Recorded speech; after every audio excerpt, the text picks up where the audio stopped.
You can get more money, but unfortunately you can't get more time. If somebody asks you to spend your money, that's pretty easy, right? We live in America. We're wealthy. So the money's not the problem.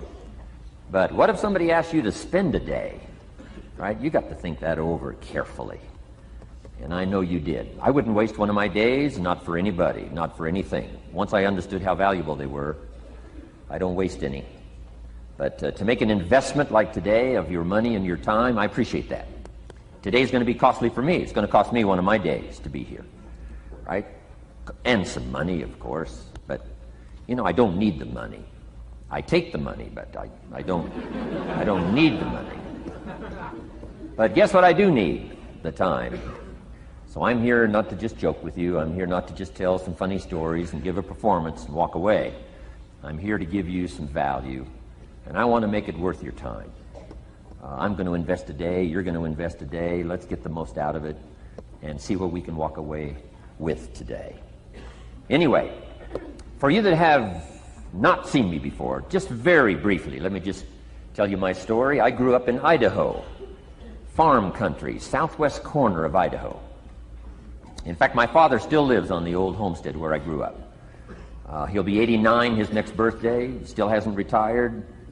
I'm proud of my dad. He's never been ill. He's really something.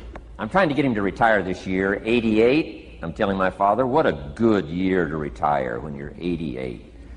And he says, hey, talk to me in 10 years, right? I might be ready.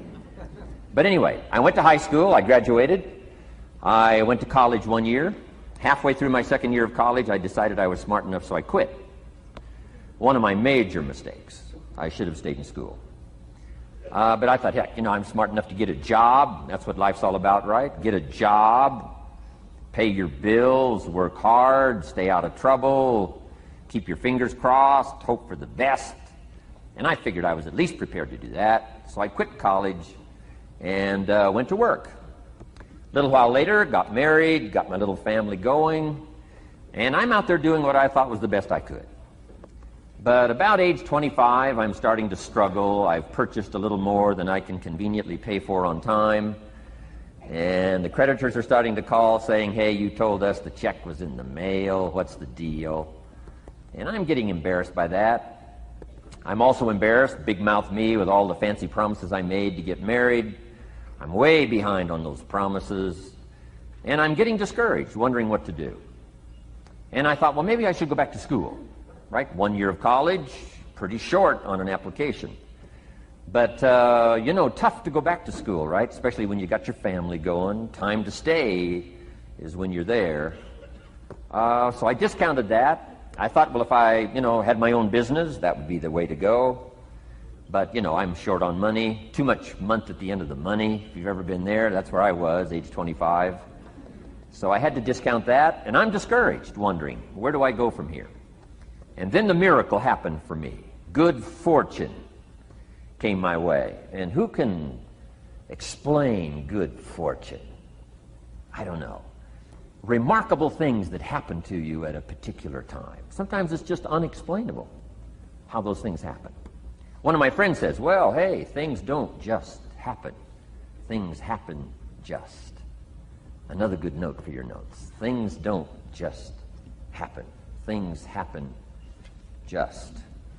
And maybe that's it. I don't know. I'm an amateur on life, I guess like most of us are, trying to figure it out, how to make it valuable. But I was ready. And my good fortune was, at age 25, I met a very wealthy man. His name was Mr. Schoaf, Mr. Earl Schoaf. A friend of mine had gone to work for him, and he started telling me about this man. He said, you got to meet this man I've gone to work for. He's wealthy, but he's easy to talk to.